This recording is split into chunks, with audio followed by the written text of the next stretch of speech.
श्रमण भगवान महावीर एक ऐसा व्यक्तित्व जिसने दुनिया को सिर्फ क्षमा नहीं सिखाई, दुनिया को सिर्फ अहिंसा नहीं सिखाई, परंतु इन सब के साथ दुनिया को एक बहुत ही महत्व वाली बात सिखाई है, वो है सहनशीलता। श्रमण भगवान महावीर ने दीक्षा स्वीकार करने के बाद उनके साधना काल के 12.5 साल के दौरान परिक्रम के त्याग द्वारा और परिशहों को सहन करने रूप शरीर के त्यागी थे, अर्थात उन्हें अपने शरीर पर ममता नहीं थी, राग नहीं था। इस दौरान भगवान को देव, मनुष्य या तिर्यंच के द्वारा किए गए अनुकूल या प्रतिकूल सभी उपसर्गों को भगवान ने भय के बिना, क्रोध के बिना, दीनता के बिना निश्चलता के साथ सहन किया। उन पर पहले ही चातुर्मास में हुए उपसर्ग के बारे में आज हम जानेंगे। श्री महावीर स्वामी जी ने मुराक सन्निवेश से विहार करके पहला चातुर्मास शूलपाणी यक्ष के मंदिर में किया था।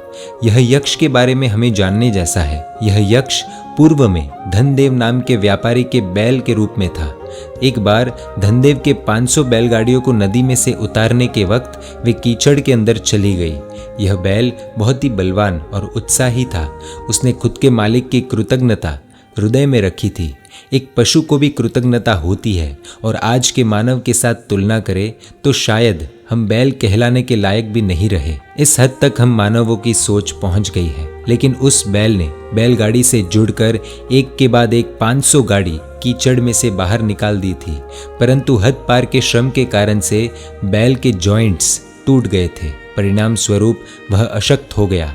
इस चीज को देखकर उस बैल के मालिक धनदेव ने वर्धमान नाम के नजदीकी गांव में जाकर बैल को देकर उसकी सार संभाल के लिए घास, पानी, पैसे आदि दे दिए। परंतु गांव के लोगों ने उस अशक्त बैल की सार संभाल ठीक से नहीं की। वह बेचारा बैल भूखा प्यासा बहुत मुश्किल से एक एक क्षण काट रहा था, और अंत में उसकी अंत घड़ी आई। पर अपने मालिक के प्रति शुभ भावों के कारण मृत्यु को प्राप्त करके व्यंतर जाति में शूलपाणी नामक यक्ष के रूप में उत्पन्न हुआ। उसने अपने ज्ञान से पूर्व भव की हकीकत जानी, और जानने के बाद उसी वर्धमान गांव के ऊपर वह बहुत क्रोधित हो गया। वह इतना गुस्सा हो गया कि उसने महामारी समान मरकी नामक रोग वहां फैलाना शुरू किया। बर्बादी शुरू हुई। पूरे गांव में उस रोग की वजह से एक के बाद एक मरने लग गए। लाशों का ढेर लग गया। लाशें इतनी थी कि जलाने वाला कोई नहीं था, और स्थिति ऐसी आ गई थी कि मृत शरीरों के पड़े रहने से हड्डियों का बड़ा ढेर हो गया था। जिसके बाद उस गांव का नाम वर्धमान से अस्थियों के कारण अस्तिक ग्राम पड़ा। गांव में जो बचे कुछ जीवित लोग थे, उन्होंने उस यक्ष की आराधना शुरू की। एक समय में पानी पिलाने वाला कोई नहीं था, आज उसी की आराधना करनी पड़ी। नियति का खेल हमेशा अनोखा होता है, इसीलिए शायद कहते हैं समय बड़ा बलवान। उस यक्ष ने प्रत्यक्ष होकर खुद का मंदिर और मूर्ति बनाने के लिए कहा। लोगों ने शीघ्र ही एक मंदिर बनाकर शूलपाणी यक्ष की मूर्ति विराजित की, और उस मूर्ति की रोज पूजा करने लगे।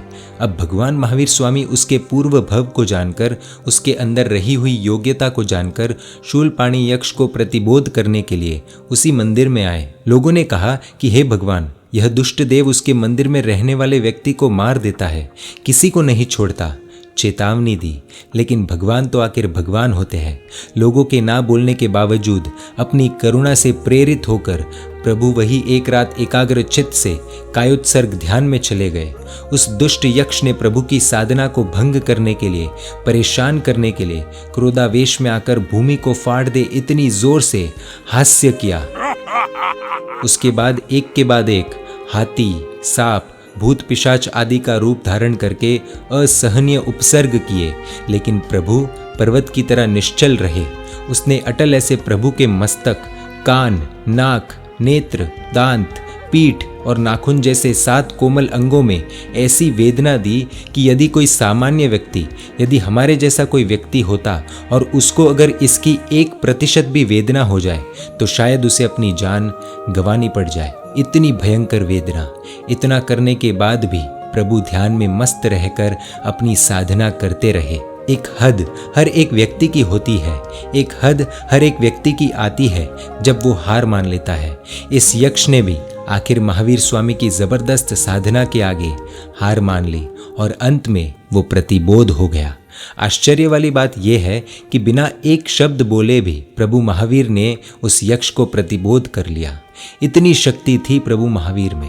भगवान पर हुए उपसर्ग की बात अगर की जाए तो भगवान के यह गाढ़ निकाचित कर्म थे और एक अचल नियम है कि निकाचित कर्मों को भुगतना पड़ता ही है।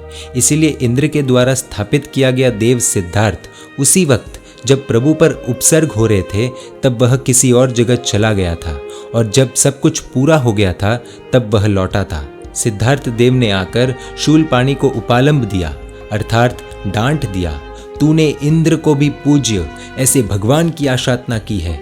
यदि उन्हें तेरे इस कृत्य के बारे में पता चला तो वह तुम्हारा स्थान भ्रष्ट कर देंगे। यह बात को सुनकर वह भयभीत हो गया और उसने विशेष प्रकार से प्रभु की भक्ति शुरू कर दी और प्रभु के सामने गीत गाने लगा, नृत्य करने लगा। यक्ष के मंदिर से आती आवाज़ें सुनकर जो उधर लोग थे वो सोचने लगे कि जरूर यक्ष ने उस तपस्वी महात्मा को मार डाला होगा, इसीलिए खुश होकर नाच रहा है, गाना गा रहा है। प्रभु ने लगभग पूरी रात अत्यंत वेदना सहन की और उस कारण से प्रभात काल में, जो उनकी पूरी साधना काल में नहीं हुई है, ऐसी 48 मिनट की निद्रा यानी नींद उन्हें आ गई। एक समय ऐसा है जब यक्ष उपसर्ग कर रहा था, दूसरा समय ऐसा है कि वही यक्ष कुछ समय के बाद पूजा कर रहा है। उसके बावजूद भी भगवान अपने ध्यान से पहले वक्त या दूसरे वक्त चलित नहीं हुए। इतना ही नहीं, पहले समय में यक्ष के प्रति द्वेष नहीं आया, दूसरे समय में यक्ष के प्रति राग नहीं आया। इसलिए भगवान के लिए एक शब्द बार बार कहा जाता है, वितरागी। समान मानने वाले, मध्यस्थ, राग द्वेष या भेदभाव नहीं रखने वाले प्रभु का यही संदेश था कि सहन करने वाले की कभी हार नहीं होती। वक्त लगता है लेकिन जीत अवश्य होती है। शूलपाणि यक्ष के उपसर्गों के बाद 48 मिनट की निद्रा में प्रभु को 10 सपने आए थे। वो सपने क्या थे और उन 10 सपनों का अर्थ क्या था, वो हम देखेंगे अगले भाग में। देखने के लिए आपको Jain media YouTube channel subscribe कर नोटिफिकेशंस के लिए बेल आइकन प्रेस करना होगा। महान भगवान महावीर ने हमें क्षमा के साथ, अहिंसा के साथ, वीरता के साथ सहन शक्ति भी सिखाई है। जय जिन शासन, जय महावीर।